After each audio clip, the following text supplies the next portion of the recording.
Whoa, it is mock draft time. Whoa, it is mock draft. If you want to see a mock draft live, then I have good news for you tonight. 'Cause that's what this is. It's called a solo mock draft, and it is happening right now, you guys. Whoa, it is mock draft time. Whoa, it is mock draft. Let's make picks for every single team. It's a real mock draft, not just a dream. We're live on Twitch and later on podcast platforms. This is a first round solo mock draft. Whoa, it is mock draft time. Whoa, it is mock draft time. It really is mock draft time, baby, but the song was actually incorrect. This is not a solo mock draft. It is a duos. Oh, he's back. I was Oh. gonna complain, man. I heard the solo and I was like, oh, okay, I guess I'll leave. I didn't record a new song for every single That's time we do a different mock draft format. that's valid. This one is also not just a first round mock draft. We're gonna go into 2 whole rounds today. Nuts. Never heard of such a thing. Yeah, What is that? How does And we- that work? and we will do this, and I guarantee you about a quarter of the time that the NFL takes to go through the first 10 picks. Yes. I will also say that it's less than that because normally the first 2 rounds happen on 2 different days, and we're doing them the same I'm just talking day. about when the draft is in session, not when they go ahead and take a break for a bit. Yeah, we're not taking any breaks here. That's not what we do here at the Big Dudes in the Trenches. We don't believe in days off, except for all that time off that Tug had. So He's not So wrong. I have a legitimate question for you with how we want to do this because obviously we're going to flip a coin to see who gets whether you want the number 1 pick or not. Do we want to reverse that order for the second round? I'm okay with that. Give us different teams to pick for. I'm okay with that. See, I think the teams are generally different enough anyway that it might not even matter. But I'm good either way. Okay, all right. We'll call that when we get there. Whoever has number 1 overall pick, decide if you want to pick for the Panthers or not, because the Panthers don't have a first round pick. Neither do the Texans. Neither do the Browns. So we're going to be picking for some teams that don't normally get picks made for them with this. Now, the Texans, of course, traded their first round pick to the Vikings just a week and a half ago, maybe less than that, I think. I was gonna say a week ago ish. I was confused. I remember that trade happening, but I was like, didn't the Browns give the Texans like 6 of their first round picks for Deshaun Watson? This is the last year of that, actually. Yeah. So the Browns don't pick until the second round.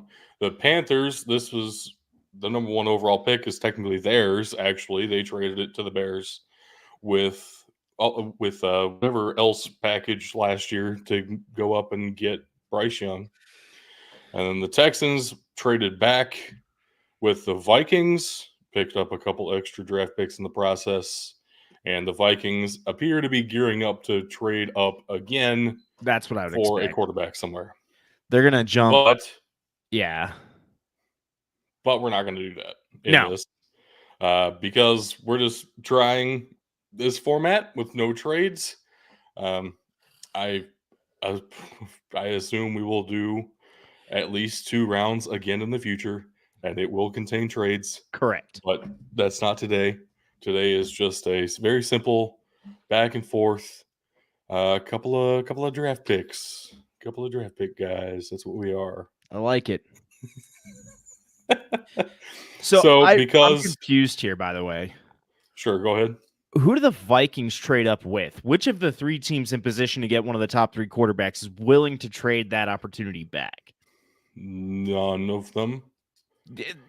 So the Vikings might realistically not find a trade partner and be sitting with 2 first-round picks. That's not what the No. Vikings do. They never do.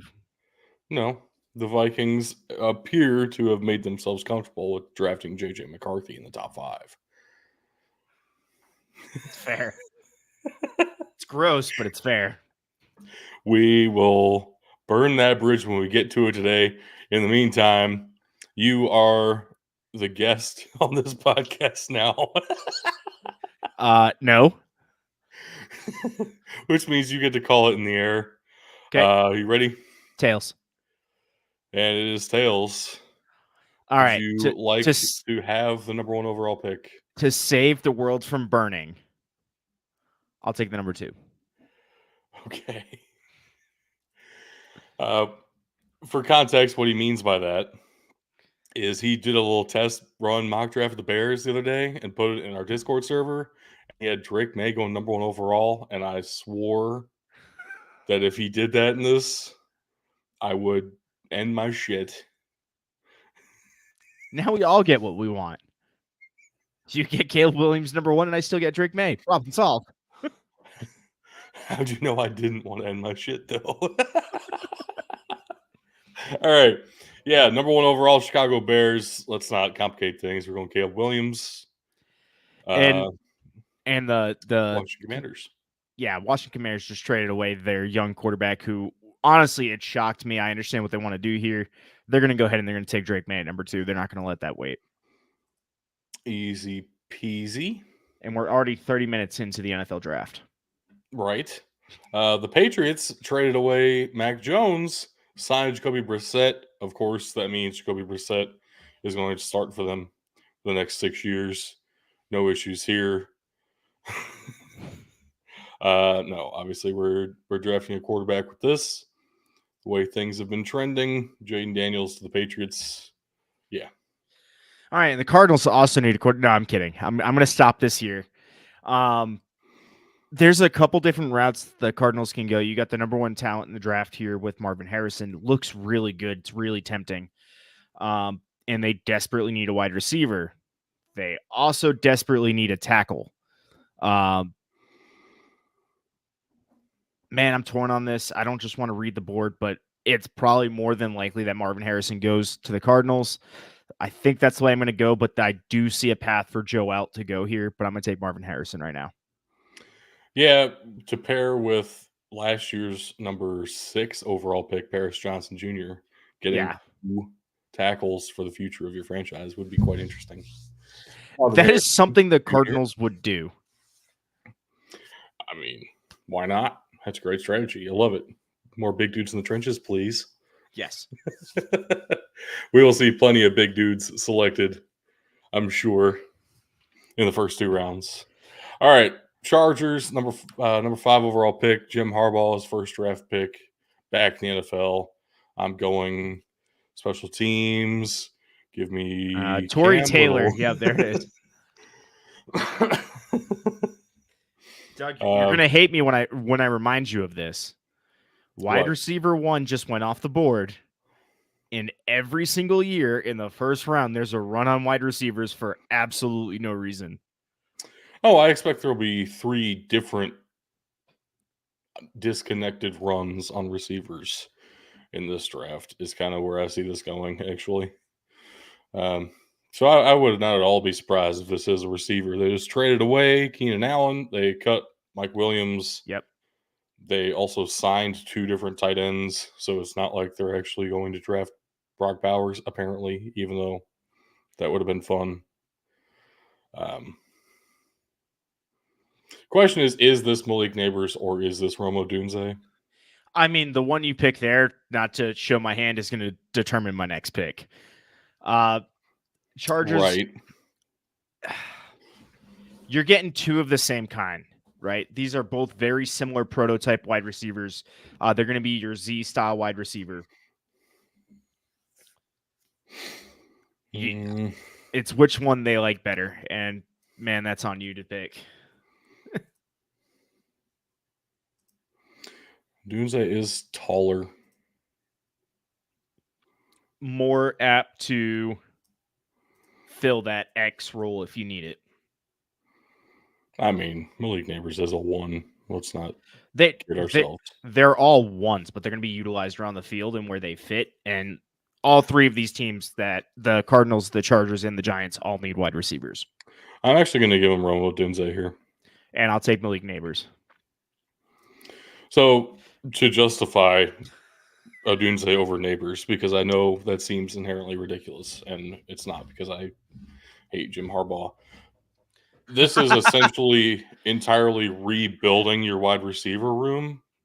Get yourself a straight line outside guy to build from, because traditionally those are the hardest guys to find. You can get a shifty slot guy later in this class. You can get a Y receiver later in this class if you wanted to, but to get a prototypical X is hard to find. I know Neighbors can do that. That's not the only thing he's good at. Odunze specializes in that, and he excels. Yep. So, justification. Hopefully that makes sense to people. There is legitimate conversation that Neighbors will end up going over Harrison. So any order of these three guys is very possible. And I really do think that this is the place they go. Looking at their team needs, all three of these teams genuinely need a wide receiver 1 off the bat. And the second that first one goes, it's going to fall in dominoes. I say it every year. You hate that I say it and that I'm right every single year. But this, in the past, I haven't really seen it, and this year I definitely see where the last 2 years falling for it. Yeah. Usually it's about mid first round. This year it's happening earlier, but that's because the top of this wide receiver class is different. So it makes it interesting for the Tennessee Titans, because there has been actual speculation with the new GM and new coach, different draft philosophy. They might legitimately be looking at a wide receiver here at number 7 overall. But you just had the top 3 go. Is Brian Thomas Jr. worthy of being selected at number 7 in the draft? Not when I'm looking at their other team needs and I see what you have available at those other team needs. You have the best guys available. Right. They need a tackle, so they really do. And so, all right, not to steer you here, but in my analysis of this, what I'm looking at is there's a chance Joe Alt goes to the Patriots. They might go tackle in the first round. Would not surprise me. If he doesn't and he slides all the way to 7, I don't see a single way that the Tennessee Titans pass up. That's my analysis on it. Well, I see, again, I kind of hate big boards in a way, because I don't think that's a really I get analysis of these guys. Like, ranking them in this way is actually insanely difficult, because they are good at different things. Correct. So you would want to be selecting a left tackle here, which these top 4 guys on the PFF board right now are. Left tackles will always be ranked higher, just the nature of the beast. Right tackles are getting up there, though. We've seen the NFL draft treat right tackles very well in recent years. Yes. Joe Alt is probably overall the most prototypical, exactly what you're looking for in a tackle. If Mike Vrabel were still there, I would take Talisa Fuaga over him. Agreed.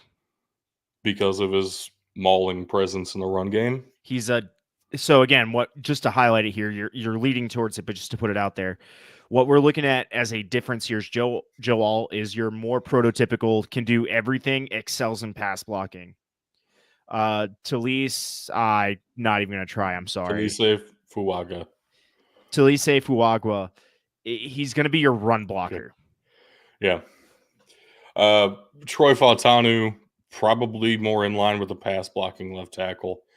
Olu Fashanu, I just learned recently. Been calling him Fashanu this whole time.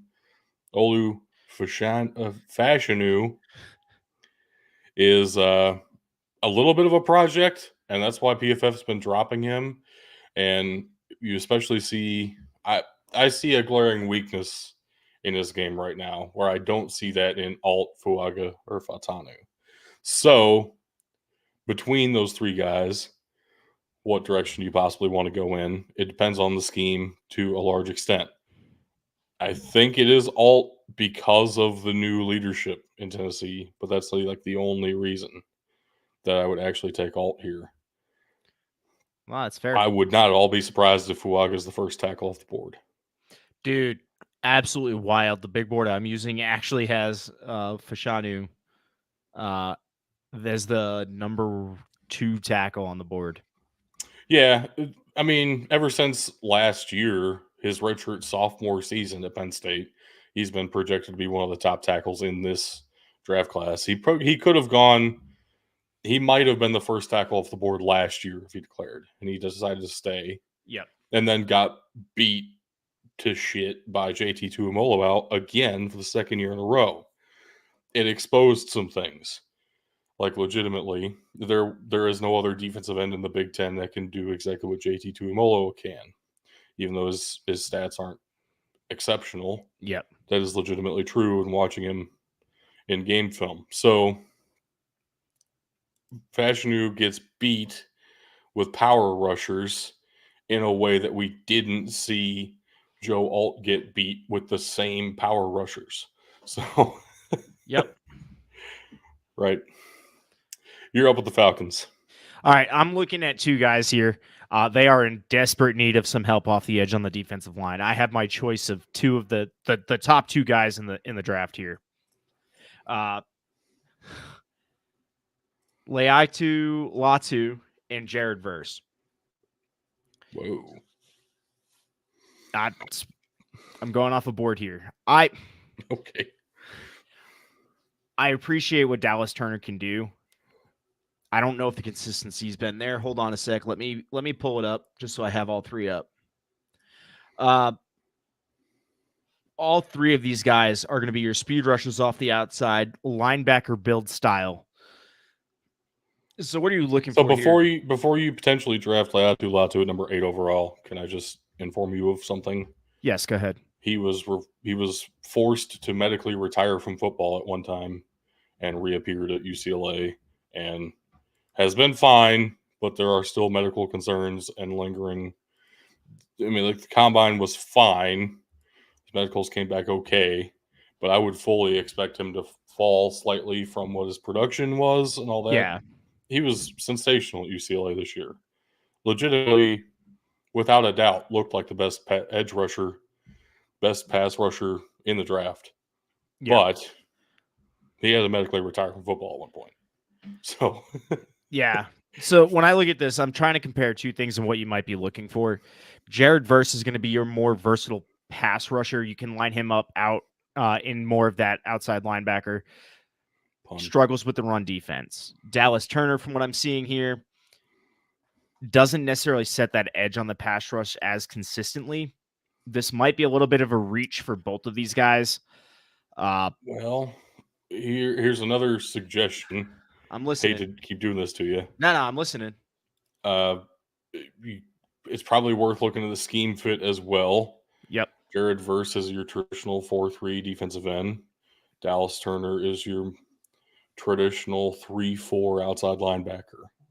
So those positions are different, right? And with the new coaching staff in Atlanta, I would expect them to be in a 3-4. If that's the case, time, yeah, I was leaning Jared Verse, but because of his ability to set that edge consistently in the pass rush, with that, yeah, you're especially, and I can't say this enough, with this defensive scheme here, when you come to edge rushers, that's where it's most important, is in defensive schemes. So counterpoint, Verse is 6'4", 260. That's not difficult to build into a 3-4 defensive end. No, it's not, but it's the ability and willingness to drop into coverage and actually play those coverage snaps. He might be able to do it, sure, but is he comfortable with it? I don't know. With that, I'm gonna go with the guy that's been doing it. We'll take Dallas Turner at number 8.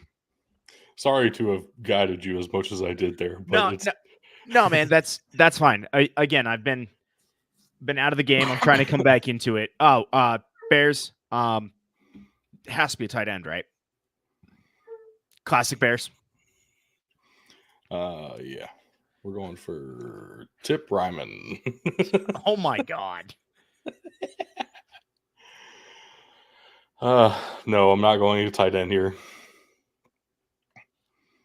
Although, how interesting would that be? It's actually not the worst idea. Bowers and Kmet play such different roles for an offense, you know?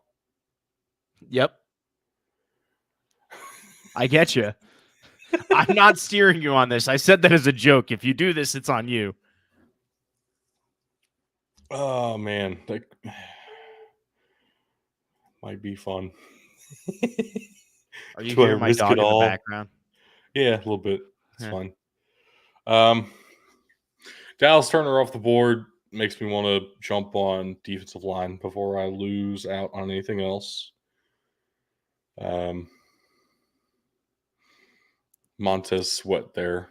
Fantastic. What else do you have for the long term? I don't know. Not much. I guess the real move is to wait and just draft T'Vondre Sweat and build the sweatiest defensive line. So again, that's going to be a very much a 3-4 defensive build to build around T'Vondre Sweat. Right. Which, if you have Montez Sweat, that also makes sense. Yeah. Byron Murphy is great. Do I actually want to do that? That's my issue at the moment. Here's an interesting poll. Oh, he's 6'6", 330. I'm going to draft Talise Fuaga to kick him inside to guard. His arm length was not quite what you'd look for in a tackle. And maybe he becomes a tackle replacement if he outplays one of your tackles that you currently have on the roster. Yeah. Which probably wouldn't be outside the realm of possibility. So I bet the Jets are pissed at that, by the way. I bet they are too, but I also believe that they are in drafting tackle hell. From Mekhi Becton to they drafted somebody recently too. What I'm getting to is the Jets have drafted a bunch of first-round tackles, and that's a problem for them because they keep drafting first-round tackles. I'm looking here, and no joke, this could be where the tight end goes. I think he fits their scheme. I think he's a fantastic weapon. We'll go ahead and we're going to take Brock Bowers to play opposite Garrett Wilson on that offense, and that's honestly going to be scary. Doug took JJ McCarthy. Doug has in fact drafted a Michigan player. I'm going to go ahead and say that now because he will never admit it. I'm back on the board with the Broncos here. I do want to take a sneak peek at the QBs here. So I look at this, and honestly, none of them really are. No, Doug, put it away. None of them are worth in this place. I'm gonna take a gamble and say somebody's gonna probably fall to me later, earlier in round 2. If we were doing drafts and I'm the Broncos, I'm probably trading up early in round 2. That being said, I want to take a look at what else they need here, and this is where I think go to the edge rushers here. And without a doubt, looking at this off the board, I'm going to go ahead and take Jared Verse, fitting that 4-3 scheme they have going on there. Somebody who needs to worry about nothing but rush. I'm into that. Also, would not at all be surprised, assuming the Vikings are able to move up with a more competitive package of picks than what the Broncos can assemble. I would not at all be surprised if Broncos trade down a bit. Yeah. And try to stay in the first round, but for the fifth-year option reasons, but like later in the first round, and be looking at either Nix or that's Penix. In my opinion, that's where the Broncos are looking. I think they're looking for Bo Nix. And like I said, just it's not worth it at number 12. If you can't trade down, go ahead, go get your guy. I'm never going to fault you for that, but yeah, I've already filtered on tackle for the Raiders, by the way. I'm taking Olu Fashanu here at 13. I like it. And the Saints are going to follow in. They're seeing everybody go pretty quick. So go back to tackles on me. They're getting scared. They're going to take Troy Fautanu.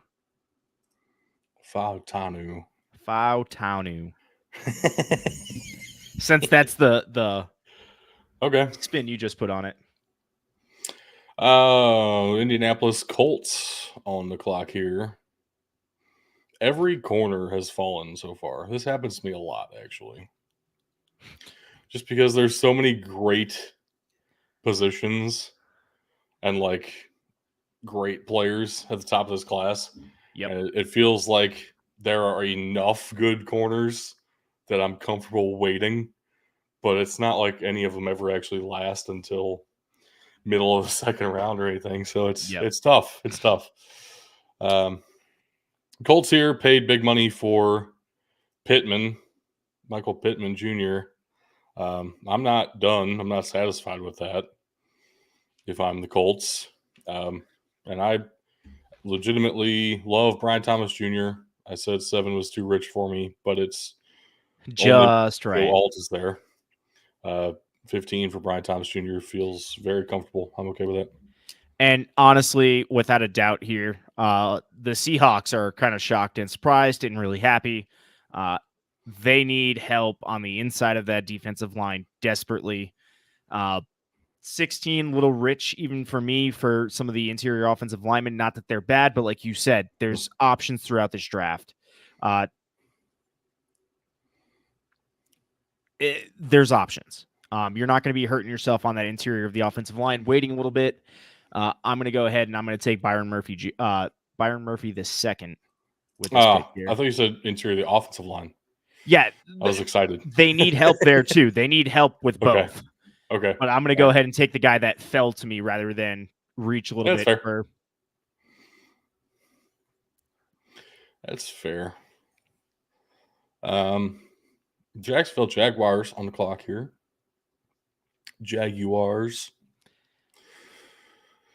Let's go ahead and take a corner. Finally.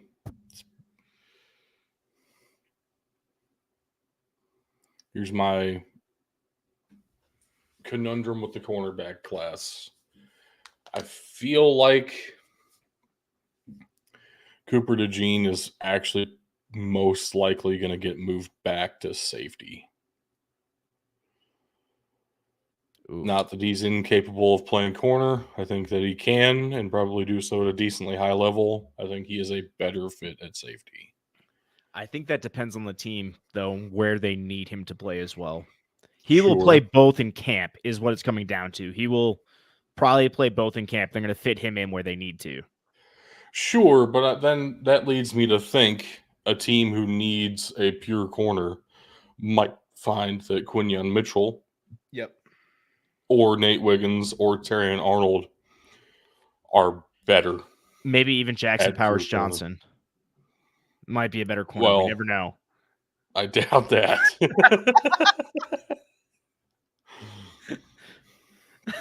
I doubt that one for sure. For those who don't know, that'd be fascinating. Yeah, Marius Mims play corner. 6'8". Oh, I love it. So I am gonna go with. I'm gonna go with the Trent Baalke move of taking the absolute most athletic guy in the world. I'm going to take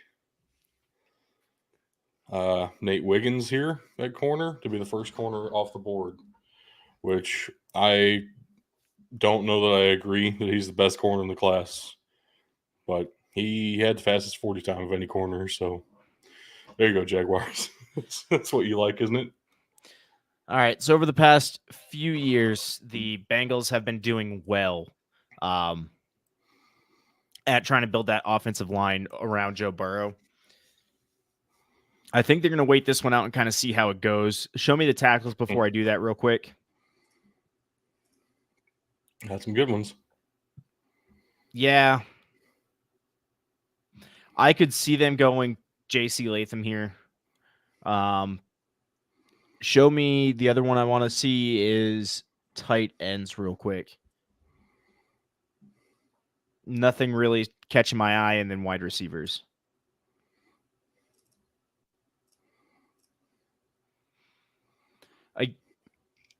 Again, all these I can kind of see them trying to wait on, maybe trading back if that's really where they're targeting.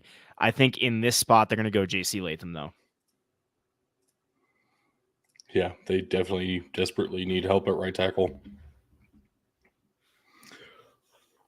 The Los Angeles Rams.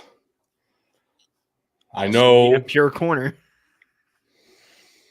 I know the current meta is to give them Johnny Newton because he is not as good as Aaron Donald, obviously, but he definitely fills that exact role that you'd be looking for. I'm not doing it. I will not. I can't be doing that. We're going, man.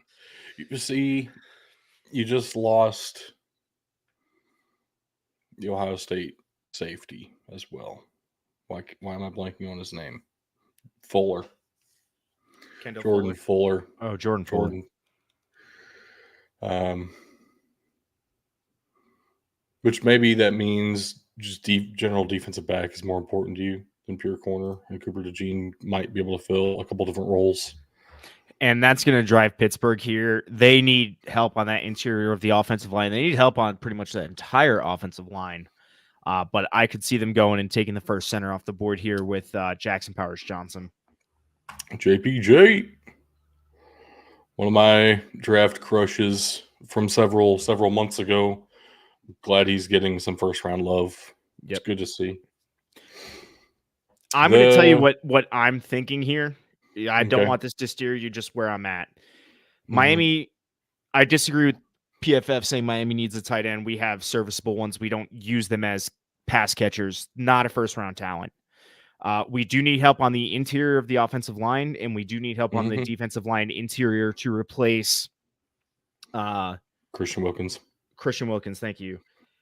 I personally, the way this is falling out, I'd always was hoping that Devondre Sweat, just an absolute monster of a human being, would be the guy there. In this case, in the first round, I'm looking at defensive interior, somebody who can set the line, can pass rush, but is more importantly going to eat up blocks and be a run stopper that way to free up the linebackers. That's the way I look at what Miami would be looking here, especially the way this board has drawn out. If the Steelers don't go JPJ, high chance Miami does. But those are the two areas I'm looking at 21 as a Miami fan is the interior of both lines. Okay. Question then. Yep. Why would you be looking for a block eater on the defensive line when what you lost was more of a pass rusher? Because our run defense is still one of the worst in the league and has been for years. I have on the outside for my pass rush when they get healthy again. Now that's something to consider is Miami's edge rushers both had devastating injuries in the season, but I have Jalen Phillips and I have Bradley Chubb on the outside as the edge rushers. I can trust them to rush the passer. When both are healthy, that's something I should be able to rely on any day. What I struggle with and have routinely is getting off the blocks. You are overpaying Bradley Chubb enough. He should be able to rush Concur. something for me. Hey, he just took a $14 million pay cut this year, okay? And by that, I mean he got paid $14 million in bonus. Right. Gross. All right. So I'm going to do something freaky. I like freaky. That's what my draft's going for. to bypass Johnny Newton and give you Braden Fisk, who is more of a run defender at defensive tackle, fits with a 4-3, and was also a surprisingly good athlete at the combine, which maybe that pushes him over the kind of undersized defensive tackle, Johnny Newton, who is more of a pass rusher anyway. Yep. And maybe doesn't actually fill a defensive tackle role in the NFL. Here, looking at the Eagles, they have most of their team. Honestly, when we say they have big needs, they're kind of small big needs. But what they do have a weakness right now is that cornerback. Quinyon Mitchell still on the board. Quinyon Mitchell is no longer on the board. Boom. Toledo to Philadelphia. I don't know if that's an upgrade or not. Both cities suck. Facts. Minnesota Vikings back on the clock here, which we expect they will not be in real life. But I have both of their picks, so I get to do some redemption here. I am quite tempted to take Johnny Newton with the Vikings. That feels the Vikings pick, and he can fill that, like you were saying, he can fill that edge role, or he can fill that interior, depending on what you need. I'm going to take Zach Frazier. I am not going to do what I was just talking about. The center out of West Virginia. 2 centers in the first round, baby. Let's go. Man, Dallas, for where they're picking, has so many needs because they just let half their team go. Even just looking at PFF, it basically says needs a football team. Well, and they didn't sign anybody. No. Can you go to wide receivers for me real quick, though? No, I can't. Okay, cool. And if I'm the Cowboys, I really don't like many of these. I'm willing to bite the bullet. Just show me the interior offensive line and the offensive tackles. Okay, not going there. You know what? Yeah, I could see them doing that. They just lost another one of their human walls that they had for the longest time. The Cowboys are going to go ahead and take Amarius Mims out of Georgia here. Nice. Green Bay Packers on the clock. You know how much they love avoiding drafting offensive players. Yep. Specifically at the wide receiver position. Johnny Newton fell them at 25. I think it's time. Yep, I would agree. All right, Tampa. Let's go to the wide receivers again. And I like this because you now have a quarterback that you think is going to be there for a few years. I like the fit. I'm going to go with Adonai Mitchell for the Buccaneers here. Did I mispronounce it? Yeah. I'm looking for a 2 or 3 wide receiver that can take over from Mike Evans in a few years. Go ahead and pronounce the name for me. Dude, you called him Adonai. That's funny. What's his name? Adonai. But okay. Adonai. It sounds funny. Come on. I'm here now petitioning to put pronunciation markings on all players' names. All right. Arizona Cardinals took Marvin Harrison Jr. at number 4. At number 27. Dude, Terrion Arnold is here. Yep. Oh my gosh. I've been saying the Cardinals need a corner for like 3 years. But you know who else is here?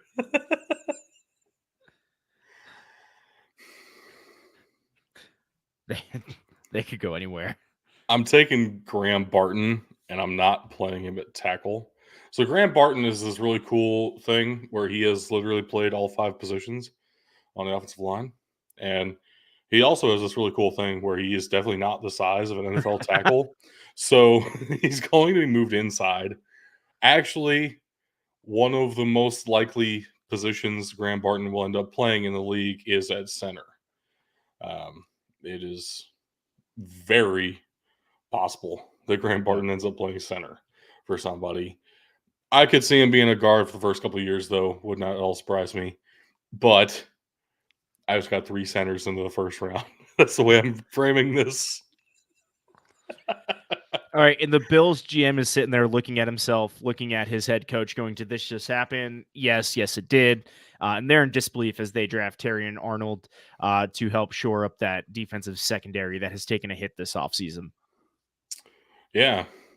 Very easy to turn in that card, I'm sure. Yeah. The Detroit Lions. Go for 4. Go for 4. Clearly don't care what anybody else thinks about draft position or the importance of certain positional value or whatever. I'm looking at Bo Limmer.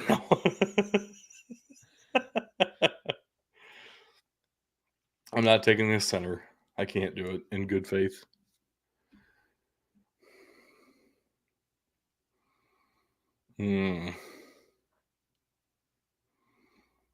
With Terrion Arnold off the board just ahead of them, and with the Ravens and 49ers right behind them, I could see them very easily being convinced that they need to take a corner right now if they want a corner.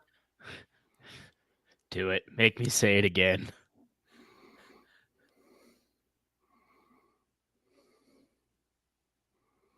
Oh, never mind.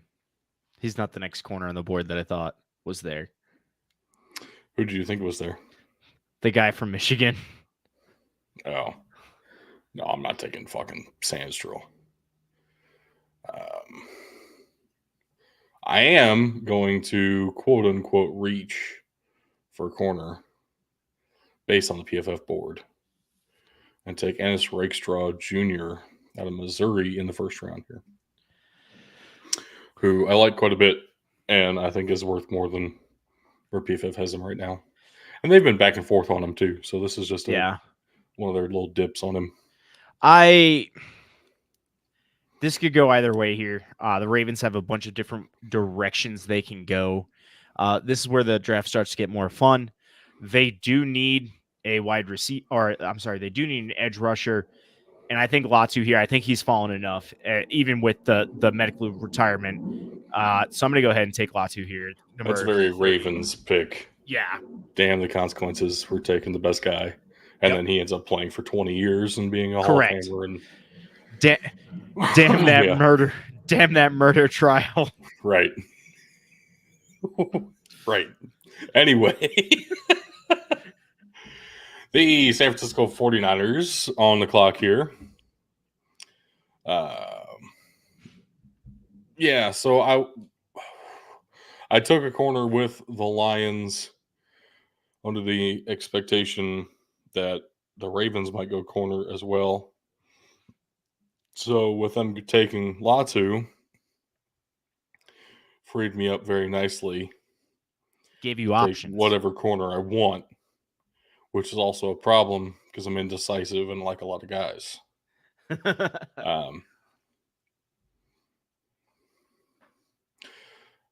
I'd say TJ Tampa is a little bit too...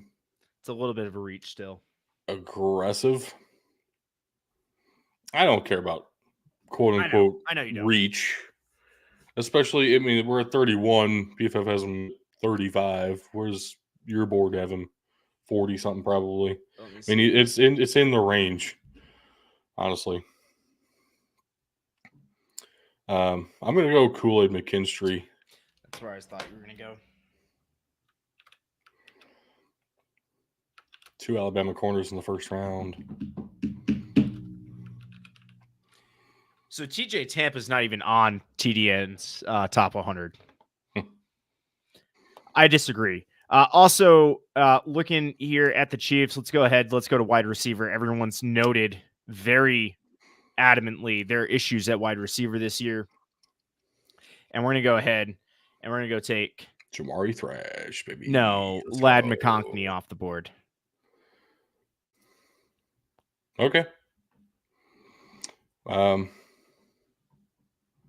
Yeah, he's the best receiver available at that point. Yeah, that's the issue I'm running into is they want him, but your top end is gone. You are now back into average draft class wide receivers available. So a lot of people have been assuming the Chiefs would go Troy Franklin in that spot just because of his speed. But I could definitely see them going for just a better route runner. Yeah. And that would definitely be Ladd McConkey. Ladd McConkey. All right. Carolina Panthers on the clock. First time. I think this draft order is pretty different. Although I would be picking for the Chargers again, and I feel gross doing that. You want to pick for the Panthers? Sure, I'll pick for the Panthers. All right, okay. Panthers here. They're not happy. They just had a wide receiver off the board. They were hoping he fell to them. Let me confirm this before I go this way. Let's go back to the wide receivers real quick. And I think Troy Franklin here fits that need for the Panthers. I'm going to go ahead and take him. Easy enough. The New England Patriots took themselves a quarterback at number 3 overall in Jaden Daniels. Need to protect him somehow, and you ain't got nothing else to protect him with. So might as well draft something to protect him with. Good. That's going to be Tyler Guyton. I like it. This is where it starts to get complicated with the Cardinals. They have so many team needs. It's honestly not even funny. So I took them an interior offensive lineman, and they have Marvin Harrison Jr. Okay. So we got a wide receiver, interior offensive line. Fine. Sorry, I got notifications on my computer. It kept annoying me. Let's go ahead, and I do want to look.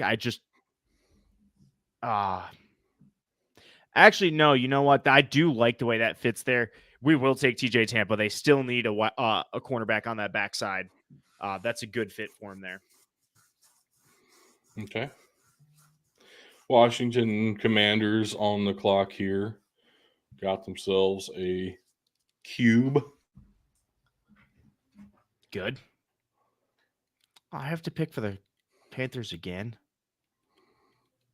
Yeah. Gross. Yeah. Drake May.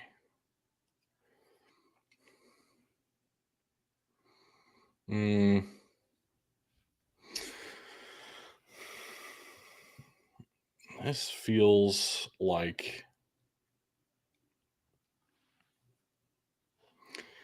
an edge spot to me for some reason. I'm going to go with Chop Robinson at 36. All right. We are now into early round 2. This feels like running back territory. Let's go ahead and show me the running backs. And this is probably the biggest need, team with the biggest need. Damn, they're projecting the running backs fall this year, huh? Oh, yeah. All right. I could see the Chargers. This actually, the more I look at it, is probably a prime trade back scenario for them. Drop a little bit, see what you can get. In this case, let's go to defensive interior.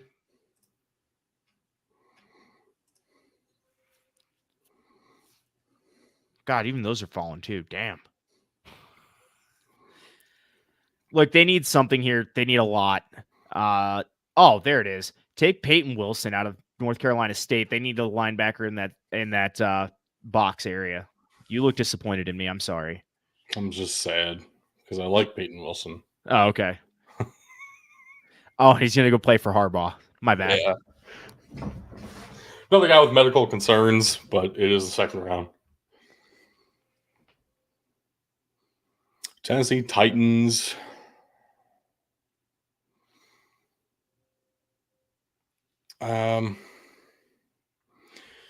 Definitely could be another edge for me. I'm not in the range for a receiver at this point. Nope, you're talking trade back. Unless I am, and I say F the board. F the board. F the board.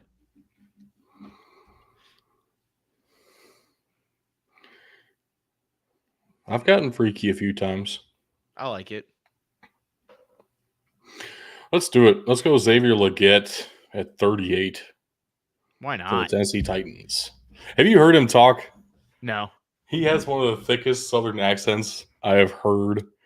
And it's just, it doesn't fit his face. It's great. Let's go ahead and show me the linebackers again. God. All right. Note to self: team needs at the top of the second round. Just don't match up with what's available. We're gonna say PFF like stacked a bunch of edge rushers here at the top second round, like rank wise. We're gonna go ahead and we're gonna say F the board again. I do like the fit. Edgerrin Cooper. It might be a little bit of a reach here, but it's a desperate need for a linebacker on the Panthers. It makes sense to me. Yeah, like a really good outside linebacker, I think. Yep. Kind of one of those hybrid, can be a coverage guy, but probably better as an outside guy. Just athletic linebacker. I agree. F the board on that one. Edgerrin Cooper. If a linebacker goes in the first round, it might be Edgerrin Cooper. Yep. Commander's back on the clock. We might not need to do trades. They're already wild enough right now.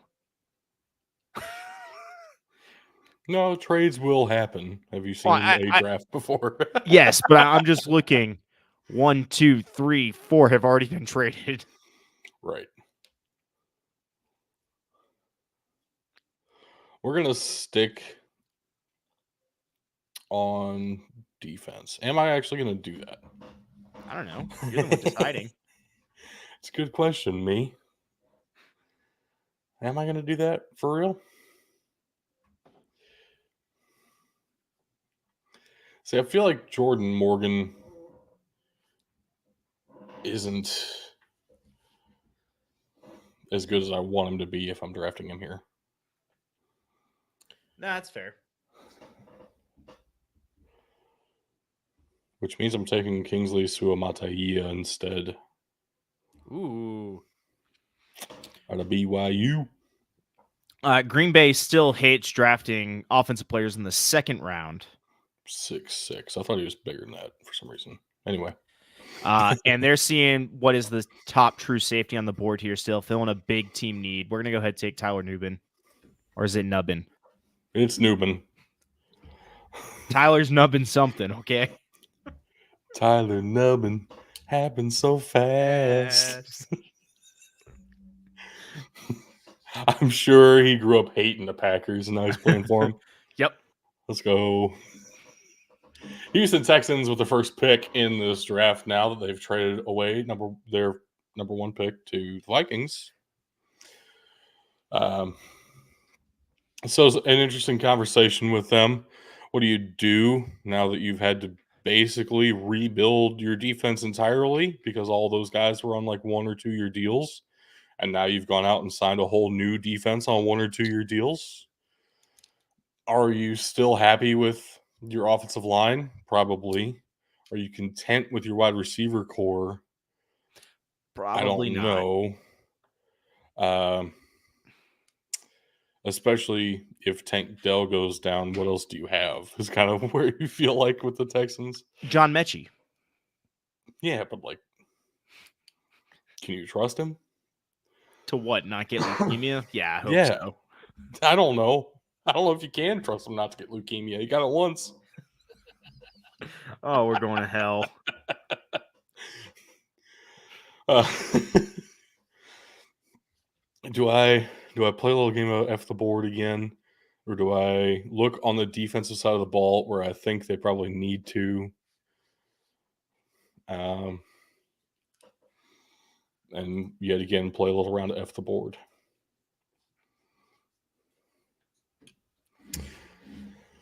I actually don't hate that for them. Let's go ahead and take Kamari Lassiter to the Houston Texans. All right, before I do it again, who did the Falcons draft in the first round? Good question, because I don't remember either. I think it was Dallas Turner. It was. All right, they're going to stick defensive here. They're going to go and get Mike Senrestrill. The R comes before the S. It throws me off. I know, but it's just Sandstrill. It's fun. I disagree. He needs to learn how to spell his name, but what more do you expect from a Michigan man? Well, that's why he's going to Atlanta. Fuck him. God damn it, Denver.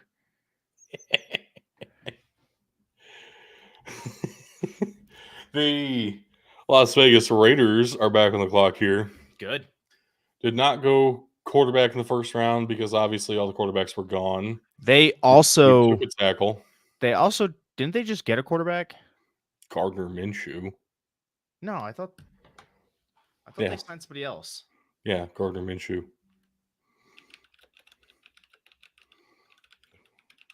While you're looking that up, I'm gonna take a peek at some defensive positions.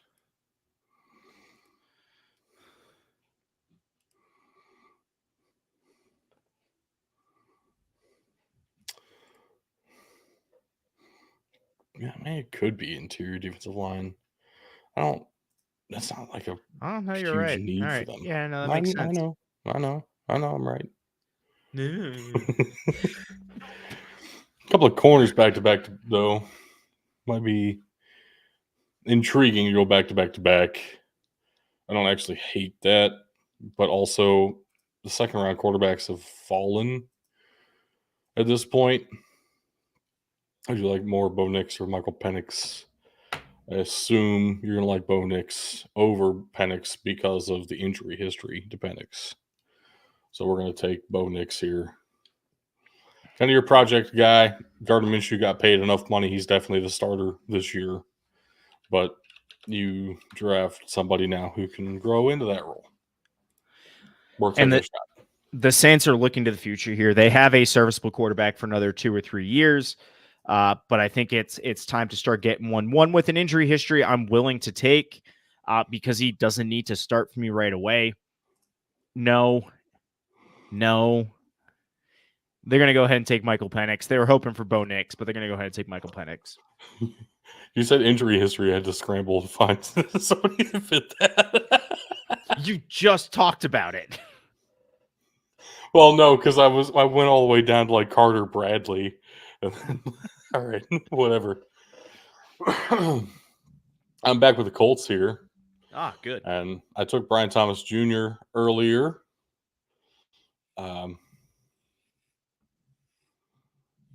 Definitely some other positions worth drafting.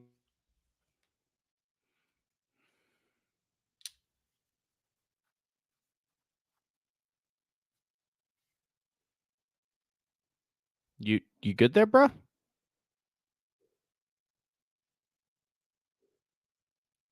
I can already tell you're still muted. All right, we're waiting.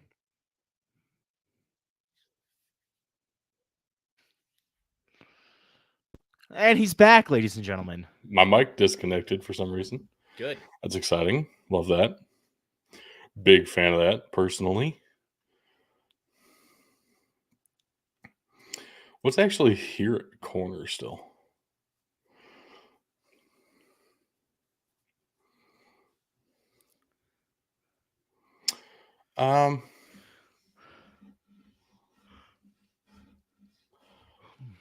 Ooh.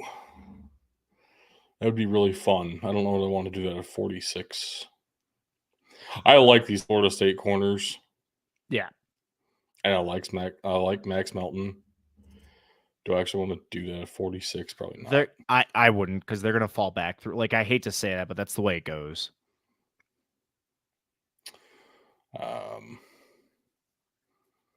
But then you have to think, are they actually going to fall another 32 picks?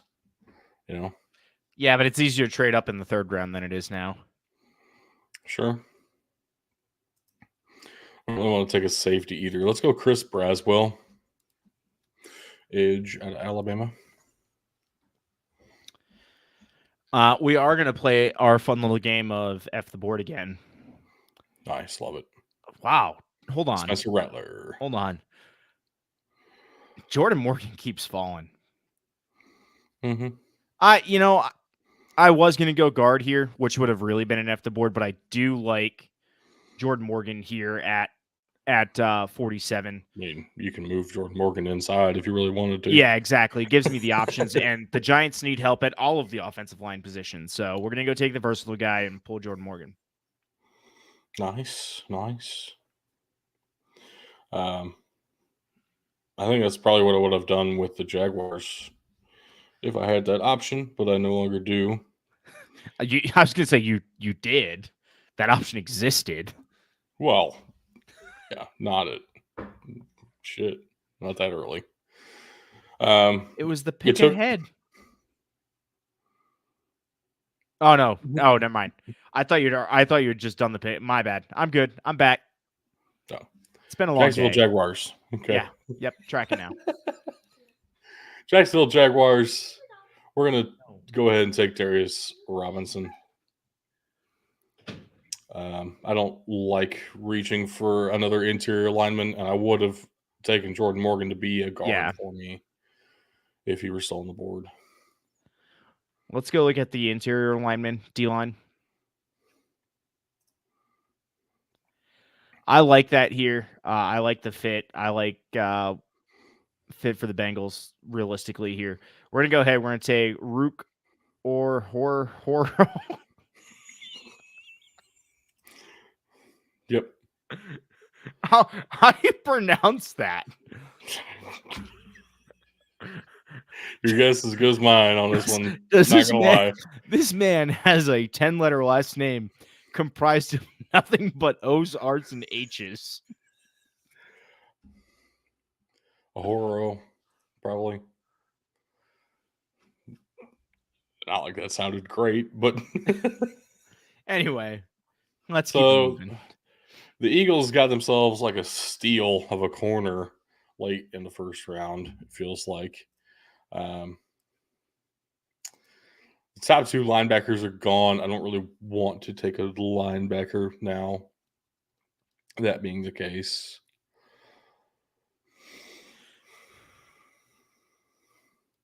This is an interesting spot for a couple of these receivers. If I do want to do that, I'm not sure that I do.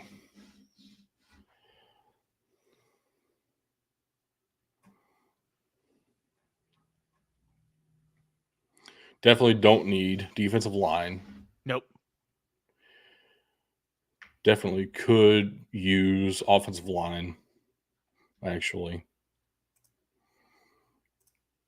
Not a bad idea. Am I really going to take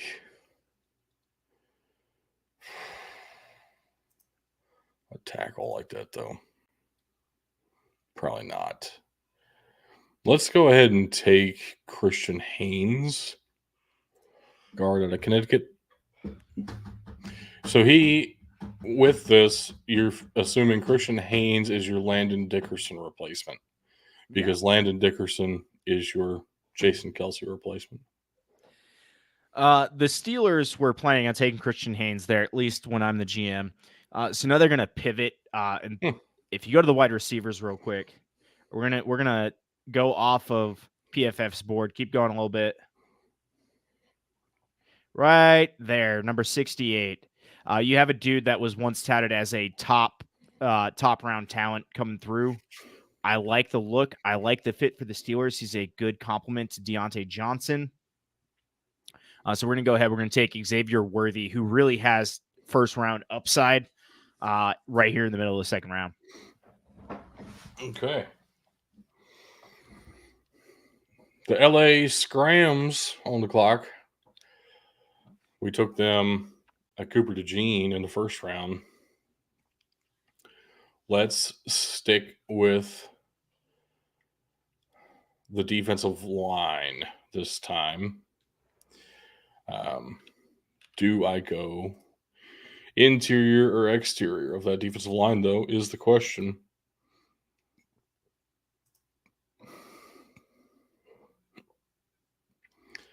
Yeah, I'm not feeling these edge options for the Rams scheme. Defensive line is possible. We're gonna I'm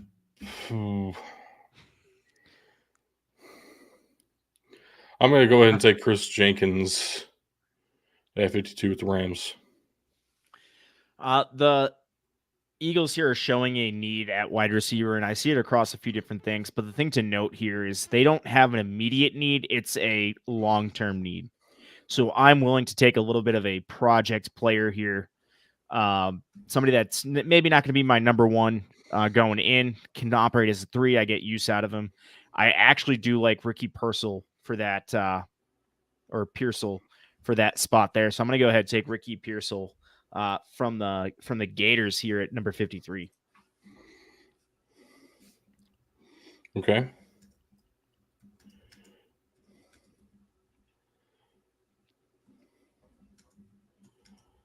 Cleveland Browns.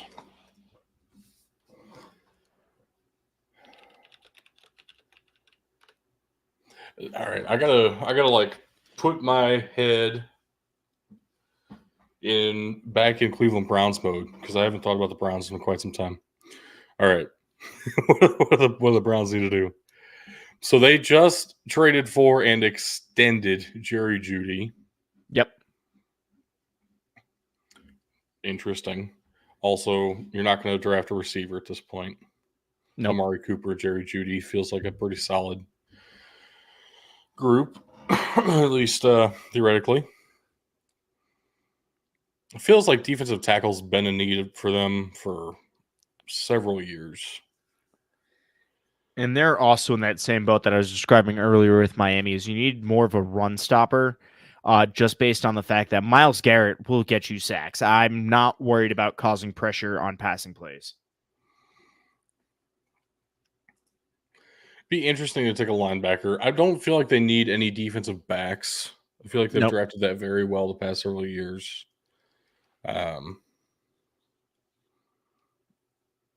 Still have 2 tight ends. Offensive line's solid.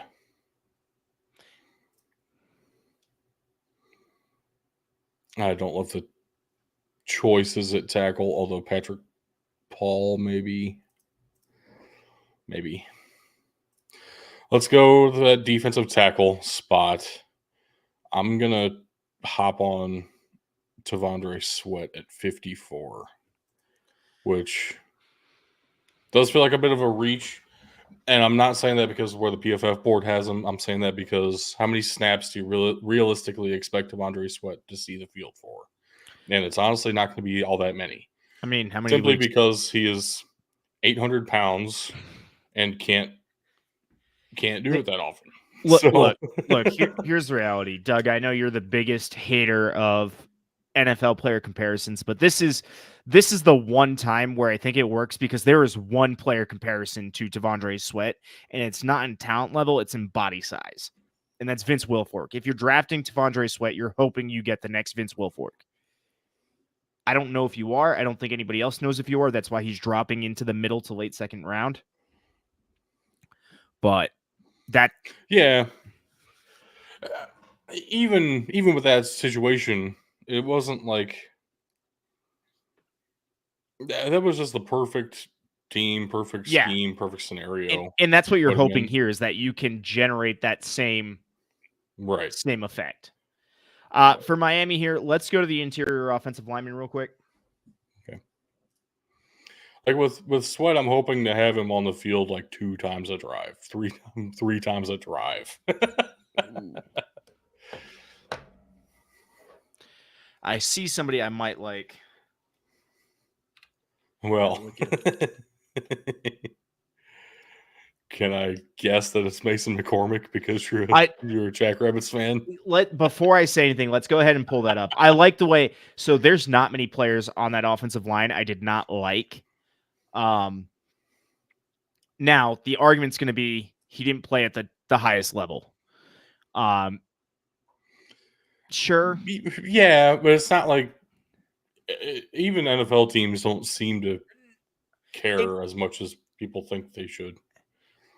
And I like that because I know they move them around on that offensive line in South Dakota, which is what we're going to need out in Miami. So, yeah, this is a little bit of a homer pick in two ways, but screw the board. We're going to go ahead and take Mason McCormick here at 55. All right. You say he moved around, but he played left guard his whole life. Yeah, well, you know. So. Dallas Cowboys on the clock. What did they do in the first round? Nobody remembers because they need so much. They went tackle. Amarius Mims in the first round, which puts them in position to do, again, pretty much literally anything in the second round.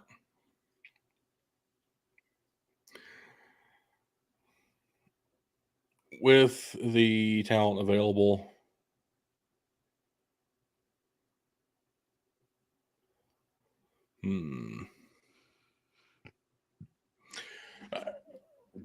question. Yeah. Would you say offense or defense was their biggest weakness last season? Ooh. It's probably they've been drafting a lot of defense. It's probably the offense that's going to need the most help right now. Because in my mind, really their biggest issue is not having a second corner and then not re-signing any of your offense. They're gonna have such a bad year. Kind of feels like it. Other than CeeDee Lamb, I can't even name a receiver on that team. Michael Gallup. Good point.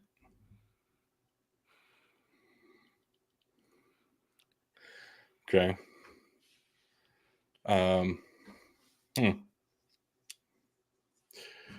Let's make this a running back.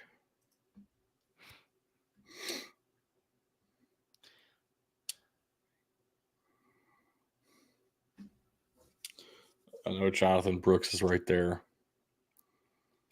Exactly this grade on this rank on PFF's board. There's a reason. From Texas. Yeah. I actually think I like Jalen Wright better right now.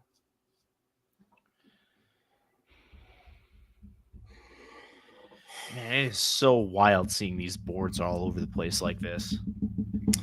But it is Jerry Jones.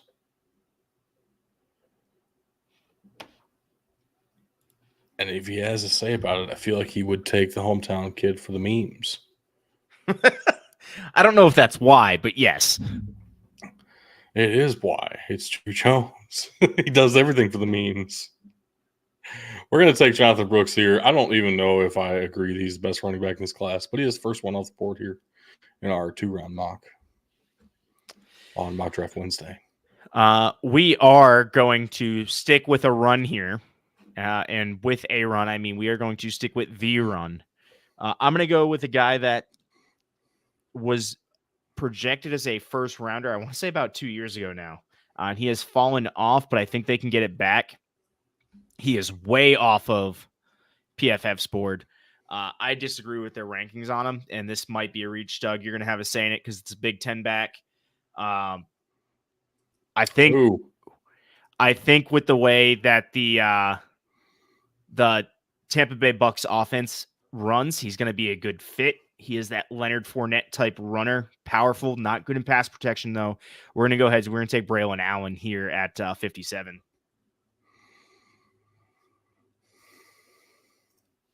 I'm not going to stop you.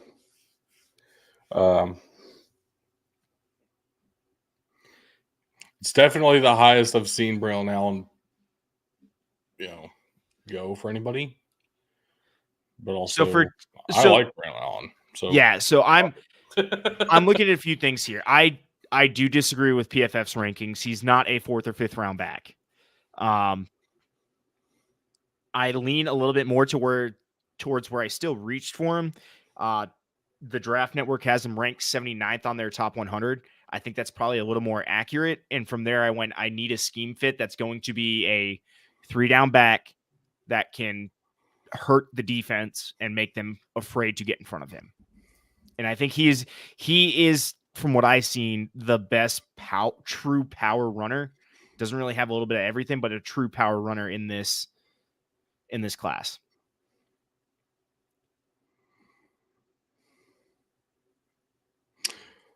I don't agree with that. Okay. But I also like Braylon Allen. So do you see where I'm trying to go, though? And we can talk. Yeah, after. For that exact thing, I would have taken Blake Corum. I thought about it. Blake Corum is, and I was real close, but because Blake Corum is your true, if you need a yard, I give him ball, he get 1 yard. Right. He can break them big, but he's almost a guaranteed 1 to 2 yard gain every time he touches the ball. Right, which sounds like what you were describing. A little bit. With why you picked Braylon Allen. But yeah, a little bit. I mean, Braylon Allen does that too. So all right, Green Bay Packers. I took a defensive tackle before because Johnny Newton fell to me at 25, which means I have to take a tackle here, basically. This is my thought process. You got rid of your starting left tackle for the past decade, so time to get a left tackle for yourself now. Yep. Who could that possibly be is a little bit of a question. Because, I mean, Blake Fisher's a right tackle. Patrick Paul, is he actually going to be a left tackle? He's definitely the size of a tackle. He is the size of a left tackle, yes. Is he a good enough pass protector to be your left tackle?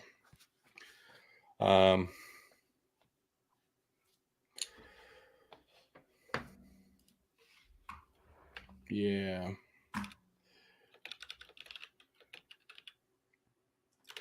Gonkev's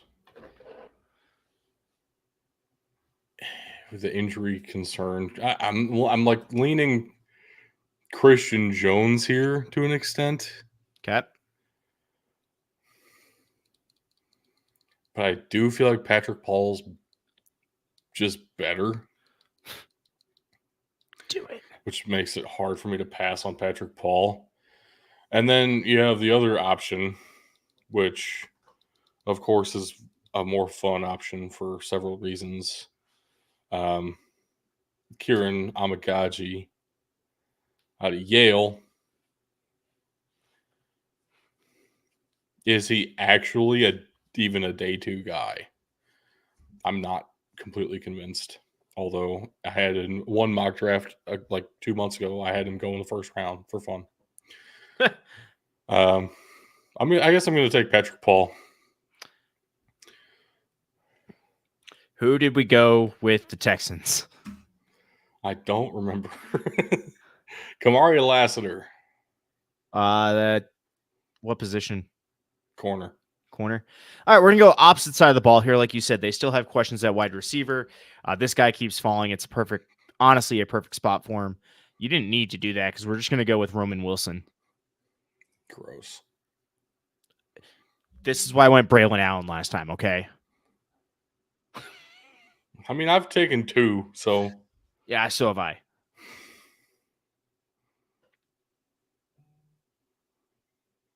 I don't want to think about it. I'm done.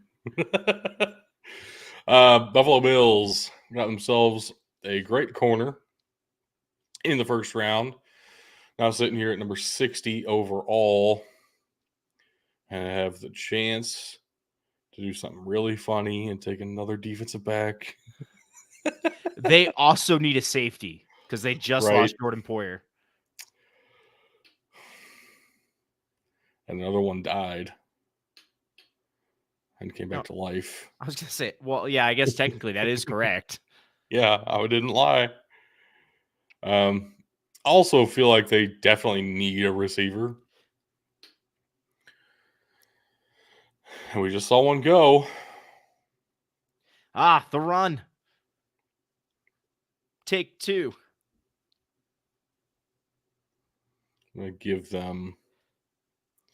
I want to fill the role that they lost when...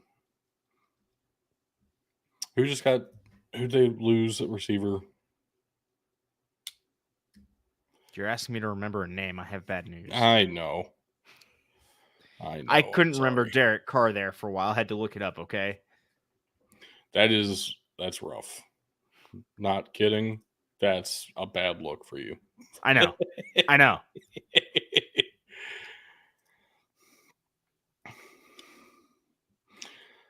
I guess I'm the white guy. What? The white receiver that was on the Buffalo Bills. Why did I just go to Wes Welker, who never played for the Bills? Right. Hold on.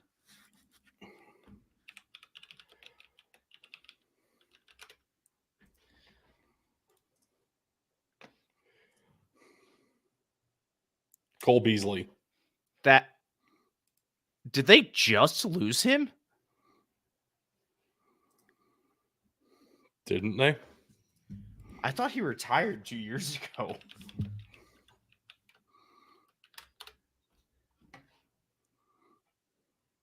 Retired with the Bucks in 2022. Oh. But yes, they're probably still looking. NFL. The problem is they're probably still looking to replace him. So your point is still valid. So I said all that, and we went through all that entire process, and I actually don't think I'm going to take... I have changed my mind. Another 5'8" slot guy. I'm going to take Tez Walker. I like it. For the Bills here. It's 60. He's not a slot guy at all. So I completely changed everything we were just discussing. But 6'2" Tez Walker.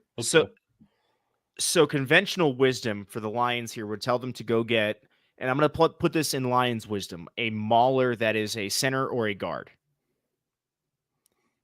PC principal Dan Campbell does not agree with classic logic.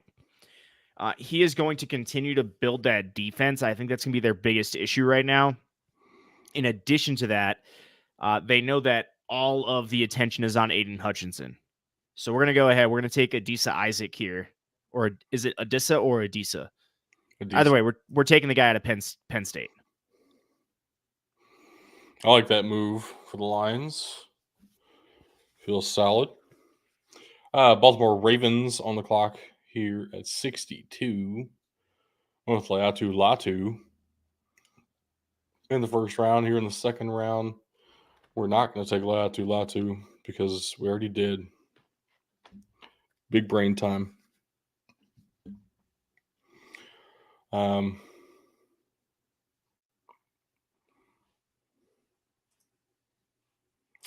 Ooh. Didn't they just trade one of their tackles? Morgan Moses got traded to the Jets. Sounds right.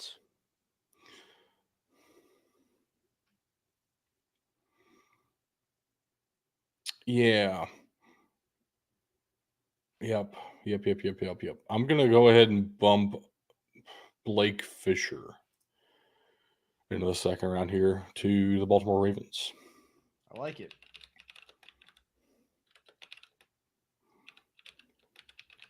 So I'm looking here. I know where I want to go, but I'm looking for something very specific. Doug, you might be able to help me out here. We went with Kool-Aid McKinstry in the first round for the record. No, that's not what I'm looking for help with. George Kittle's not getting any younger. They need a Agreed. tight end. I think there's a genuine need for a tight end, but it's a very specific tight end. You're not looking for a receiving threat. You're looking for a number 2 that is going to be more blocking with the ability to catch in certain areas. I would like to go Jatavion Sanders here. He's a pure receiver, though. His blocking's not there. And as soon as this came up, I knew where I wanted to go, and you're going to enjoy it. I mean, because we all know what that means when you look at this list. Because here's the deal. Not only is Eric All a receiving tight end, he is also an injury-riddled tight end. His last 2 seasons have ended with season-ending injuries. So he dropped down to the 3rd guy on the list who fits exactly what I just said as probably the top blocking tight end in this draft class. And the Niners, they're a little more consistent. They might wait on this, but when I'm looking at their needs right now, I can see them doing it. You can get off this screen and go ahead and draft Cade Stover at number 63. It actually is hilarious to me how many targets Eric All had, for the record. Cade Stover is such an underrated receiver at tight end. But that is unreal to me. That's the thing, is that fits the George Kittle, like, yeah, same exact situation coming out of college and all that. I mean, I appreciate it. Mold was the word I was looking for, by the way. He fits the mold. Okay. Good to know. Kansas City Chiefs double up on wide receiver. Themselves a receiver in the first round.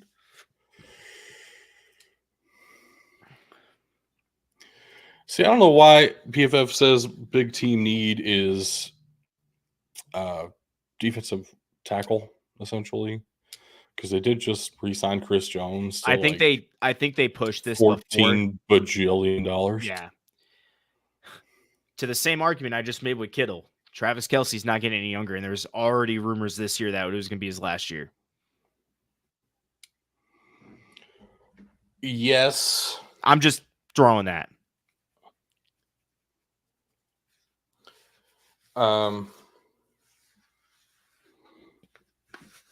Yeah, I don't really see them doing that. Well, you don't want to run off tight ends? No. That's fair.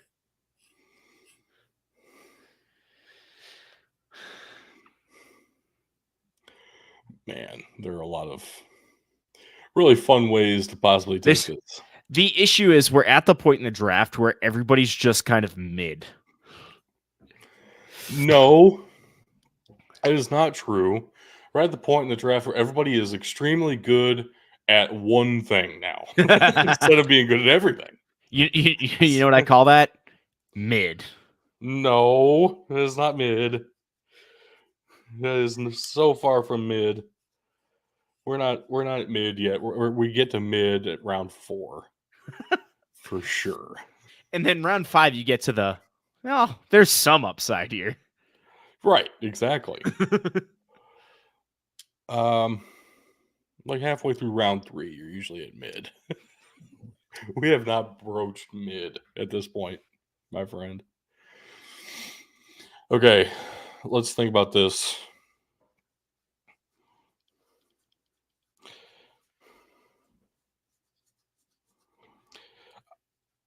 The Chiefs do play a 4-3.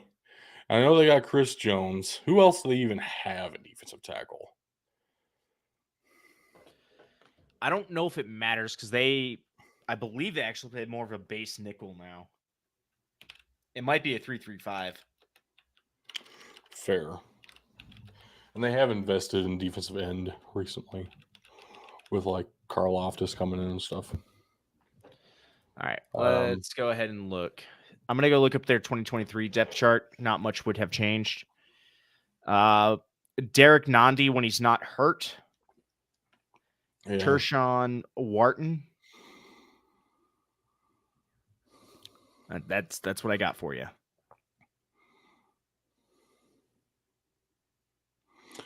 I legitimately wouldn't hate doubling up on wide receiver here. I was just thinking the same. They don't have a number 1. So you need to draft a number 1 and a number 2. I kind of like the idea of Ladd McConkey being a number 2, even though you had to take him first. Yep. Which frees up Jermaine Burton or Keon Coleman to be your 1. I'd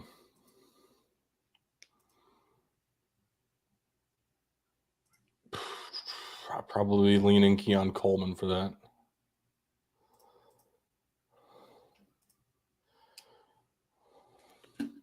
Just based on size alone, he's going to be more of your 2-3. McMillan might be a better 1, even if he doesn't have the upside. I mean, if we're going for size, maybe we can draft Johnny Wilson, throw him at receiver for a year, and then move him over to tight end once Kelce retires. Fucking 6'7", 6'8", 6'7". God damn. 6'7", 240. He drops the ball too much to be like obviously a first round guy, but he's still very high because he's 6'7". I'm gonna take Keon Coleman. Let's double up receiver. Go all out. So it didn't grade us. Mock draft. Well, no, it only grades you when you do a single team. That's fair. And it doesn't give you a graphic for the second round either. But here it is. Go ahead. Scroll up. Oh, that is the full results. Never mind. Right. Have fun snipping that. I'm not snipping that. We're going to drop this first round into Discord, which has been scrolling across the bottom of the screen this entire time. Would you like me to do the thing? Yeah. Would you like? It's the first time in a long time you could ask me to do the thing. There's one thing about this thing that has not changed. One thing, we don't know why. I'm still not reading the Discord link. But we do have our patreon.com/BDTfootball, twitch.tv/bigdudesinthetrenches, x.com/BDTfootball, facebook.com/BDTfootball, Instagram.com/BDT_football. That's the trick there. BDTfootball.com, mailbox@BDTfootball.com, youtube.com/@BigDudesInTheTrenches. All one word. And our Discord, which is scrolling across the bottom. It'll be linked later. If you want to join us, join it. Just let us know. Email us. Send us a message on Facebook. We'll respond. We'll send you another link. We'll get you in there. But those are the links. And thank you very much for tuning in. If you have, thank you for supporting our mock draft efforts. We will have plenty more mock drafts to come, I'm sure, with a combination of rounds and trades or not, and who's doing the what at various times. So it's going to keep mixing it up. We're also going to have a little bit of discussion on trying to grade these prospects.